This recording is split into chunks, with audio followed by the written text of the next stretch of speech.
Amen.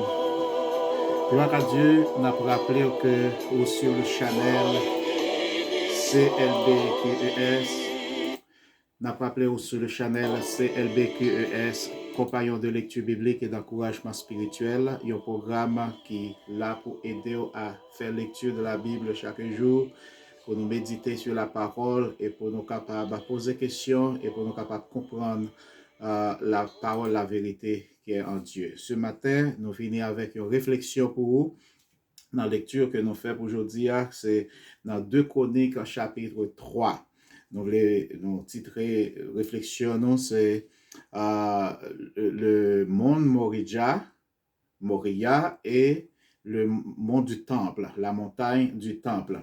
Tout d'abord, nous considérons notre lecture dans 2 Chroniques, chapitre 3, verset 1er, côté il dit que Salomon commença à bâtir la maison de l'Éternel à Jérusalem sur la montagne de Moria, qui avait été indiquée par son père David à l'endroit préparé par David sur l'aire de Arauna, le Jébusien.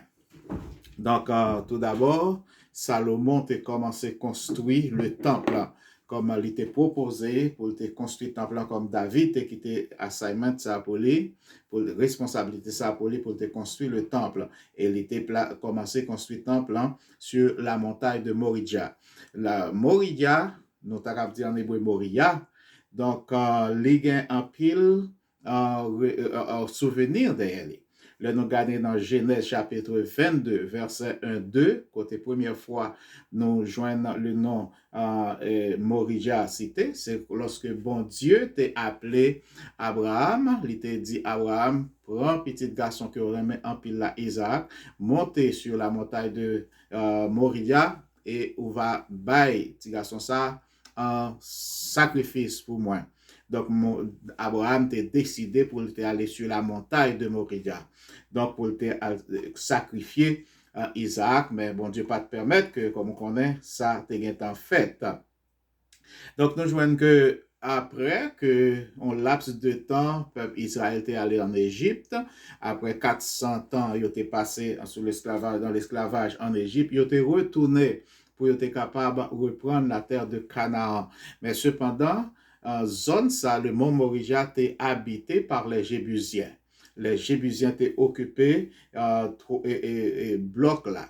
En sorte que plus tard, lorsque David t'a fait le plan pour te construire le temple de l'Éternel, nous joignons que t'es un événement qui t'est passé. David t'a fait un recensement qui pas te fait mon Dieu plaisir.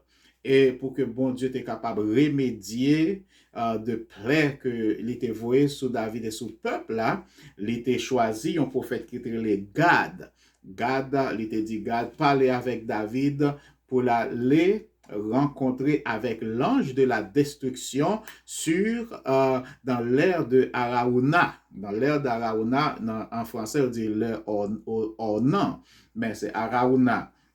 Donc, Gad te dit David pour lui capable de rencontrer l'ange. Là, effectivement, David a rencontré l'ange de l'Éternel, l'ange de la destruction sur le territoire qui était occupé par Arauna.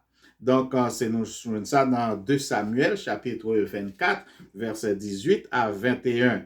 Donc, David, lui-même qui ça que l'était fait, il était acheté position ça. Il était acheté position ça malgré que Arauna te voulait baler gratuitement, mais il dit non, moi pas construire rien pour l'Éternel, comment dirais-je, sans que moi pas dépenser pour ça. David t'a acheté un territoire et Moria, donc pour 600 cycles d'or. Et il était payé en plus 50 cycles d'or pour animal que l'État utilisé pour te faire sacrifice, pour être capable, comment dirais-je, sortir dans la situation plaie qui était tombée sur lui après le recensement que l'était fait. Il était payé pour être capable d'acheter territoire ça. Donc, David, qui ça l'était fait, il était consacré, il était fait un hôtel pour l'Éternel, il était bail éternel, un sacrifice pour être capable, pour plaire, qui était résultat de recensement que tu fait, tu es capable de stop, tu es capable d'arrêter. Donc, là, il fait sacrifice là. David t'es peur pour te retourner à Jérusalem, pour t'aller à Gabaon, pour t'aller adorer bon Dieu, pour te continuer à adorer bon Dieu. Il dit, bon, ma point place ça pour moi bâtir la maison de l'Éternel. Donc, tout c'était selon la providence de Dieu sur le mont d'Araon, le mont d'Araona, la montagne de Morija, sur l'air d'Araona. Dans un Chronique chapitre 21, verset 18 à 30, nous joignent partie ça. Maintenant, qui ça qui vient arriver? Après un certain temps, David te fin mourir et puis Salomon lui-même te vient entreprendre la construction du temple sur le mont Morija. Temple a fin construit. Après quelques années de la construction du temple, nous venons voir que le temple, ça, qui est le temple de Salomon, le premier temple construit, a été détruit. Le temple, ça a été détruit lorsque les Babyloniens étaient envahis, étaient détruits. Jérusalem était amené les Juifs en captivité dans l'année 586 avant Jésus-Christ. Donc, le temple, ça a été détruit. Donc, plus tard, 70 ans, après les 70 années de la captivité en Babylone, nous jeunes Zorobabel, Néhémie, donc, nous avons été retournés à Jérusalem, nous avons reconstruit temple ça dans la même position sur la montagne de Morija. Sur la montagne de Morija, nous avons reconstruit le temple de Jérusalem. Effectivement, temple ça a été là pendant un pile temps plus tard. 400 années plus tard, nous venons joindre Hérode au temps de Jésus-Christ, te entreprendre pour te restaurer le temple. Après 400 années, c'est sûr que le temple est dans mauvaise condition. Hérode te entreprendre pour te restaurer le temple. Et ensuite, il était bâti une grande muraille du côté ouest du temple. C'est ça que nous joignons Jésus plus tard, lorsque il était rentré à Jérusalem. Les disciples t'ont fait Jésus remarquer la construction du temple sur le mont Morija. Jésus t'a prophétisé contre ça dans Matthieu 24, verset 2. Il dit en vérité, m'a dit, pas bien roche sous roche qu'a prêté dans le temple ça pour pas détruire. Donc, effectivement, prophétie ça t'a pas accompli dans l'année 70, lorsque les Romains te mettaient du feu dans le temple là. Et ont détruit la ville de Jérusalem. Seul bagage qui était resté dans la ville de Jérusalem, c'était une partie de cette muraille. Du côté ouest, une partie de la muraille n'a pas entièrement crasée. Donc, ces murailles, ça que on vient relais aujourd'hui, le mur des lamentations, côté que tout le monde qui allait à Jérusalem, ou joindre des Juifs chaque jour, aller dans la prière, à prier, à lire la Torah, dans place ça, que c'est dans place côté que Musa a été. Donc, qui ça qui vient arriver?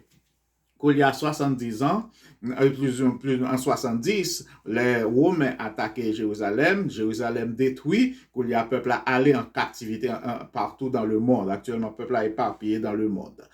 Plus tard, nous venons joindre avec la montée des musulmans. Dans l'année 692, nous venons joindre les musulmans viennent construire ce qu'on appelle le dôme du temple, le mosquée, une mosquée, sur la même place ça, côté temple Jérusalem, presque dans la même place côté temple Jérusalem, tu retrouves. Donc, c'est-à-dire que le temple que Salomon a construit, le temple Zorobabel a construit, n'a pas existé encore. Nous venons joindre plutôt une place une mosquée que musulmans prennent zone ça pour eux parce que d'après eux-mêmes, ils font comprendre que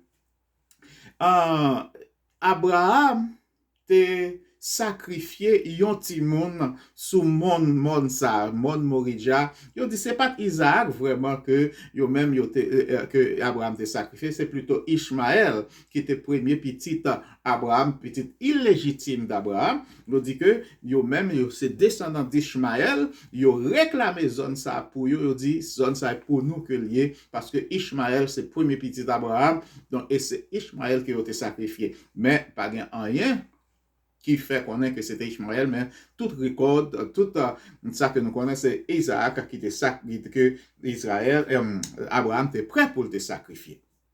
Donc, voilà que nous, depuis lors, le dôme du temple, le mosquée des musulmans, des fins construit, place ça vient devenir un litige. En sorte que le Har Habaït, qui signifie le mont, la montagne de la maison de Dieu, le Har Habaït en hébreu, Har Habaït qui signifie mont de la maison, en parlant de la maison de Dieu. Donc, c'est un lieu très saint, un lieu qui est plus saint pour les Juifs. Et d'un autre côté, nous joignons Aram Esh Sharif, qui c'est lieu très saint pour les musulmans, devient devenu un lieu de litige. Maintenant, qui est-ce qui t'a doué pour en place ça, pour qui est-ce que place ça exactement, il y a une bataille, et c'est un plus grand litige spirituel, religieux, que nous connaissons à travers le monde du temple, le mont Moridja, que Juifs discutaient, ils disaient pour lui que lié, alors que nous avons pile évidence qui fait comprendre que effectivement place ça c'est pour les Juifs que lié. Alors que les musulmans viennent prendre place ça pour eux, ils disent c'est pour eux lié, donc il y a une bataille. Mais qui ça qui peut arriver dans l'avenir? Le mont Araouna, l'air d'Araouna, le mont Moridja, place ça, qui ça peut venir dans l'avenir? Donc est-ce que tant ça est-ce que c'est mosquée qui a toujours été sous lui ou bien c'est juif qui pourra le construire? Pendant ce temps, nous jouons Ézéchiel, chapitre 40, parler de la construction d'un nouveau temple qui peut qu'on fait. Donc, ce qui signifie qu'ils ont à tout moment dans l'histoire, nous venons joindre que les Juifs ont pour construire le temple. Est-ce que c'est l'autre côté ou pas construire le temple ou bien c'est même place ça que bon Dieu te baille, que David t'a sélectionné, que Salomon t'a construit le temple, Zorobabel t'a construit le temple là. Est-ce que c'est dans même place ça que va le reconstruire le temple ça? Donc ça nous poser question ça et n'attend qui ça pour venir. Donc pas un choix, c'est dans place ça que dans ça pour construire. Et même aussi dans le livre Apocalypse, il parlait que l'Antichrist qui pourra venir, il pourra rentrer dans le temple ça. Il pourra rentrer dans le temple ça au dernier temps. Donc, qu'au temple là, est-ce que le temple là existait déjà? Est-ce que le temple est en construction? Personne ne connaît jusqu'à présent. Nous pouvons capable de dire ça. Donc, c'est ça qui fait que nous disons que le mont Moridja, son place très significatif, côté que Salomon a construit le temple. C'est ça qui fait nous inviter chaque jour pour nous capables de faire lecture de la parole de Dieu ensemble. Parce que ça a aidé à comprendre. Ça peut aider à vivre, ça peut aider à comprendre le plan de Dieu pour l'humanité. Donc, nous encourageons à méditer sur lecture ça chaque jour. Et si vous avez joindre ensemble avec nous dans le groupe CLBQES, nous invitons pour que vous soyez capables de relayer nous dans une adresse. Pas oublier que nous disons que le groupe CLBQES, c'est un groupe particulier. Donc, nous invitons pour prendre place comme nos compagnons de lecture biblique et d'encouragement spirituel. Nous disons bienvenue déjà comme compagnon de lecture biblique et nous disons que bon Dieu bénisse, que bon Dieu garde la Bible, la parole de Dieu, ses armes pour défendre tête ou contre fausse doctrine, c'est moyen pour bénir dans bon Dieu, c'est moyen pour jouer une grâce bon Dieu, bénédiction bon Dieu. Il n'y a pas qu'à bénir sans la parole de Dieu. La Bible dit que le monde qui médite la parole de Dieu chaque jour, ou c'est un pied bois qui plante bon rivage, ou porte fruit à toute saison, ou pas feuille ou pas jambe sèche. Contactez-nous Koulia et nous sommes capables de devenir un membre du compagnon de lecture biblique et d'encouragement spirituel. Que bon Dieu bénisse, que bon Dieu garde, que bon Dieu multiplie ressources dans la vie. Que bon Dieu avec, c'est tes amis, pasteur Kessner Aristide, qui t'a parlé avec et nous nous dans une autre session encore. Bonne journée à vous tous. Bye bye.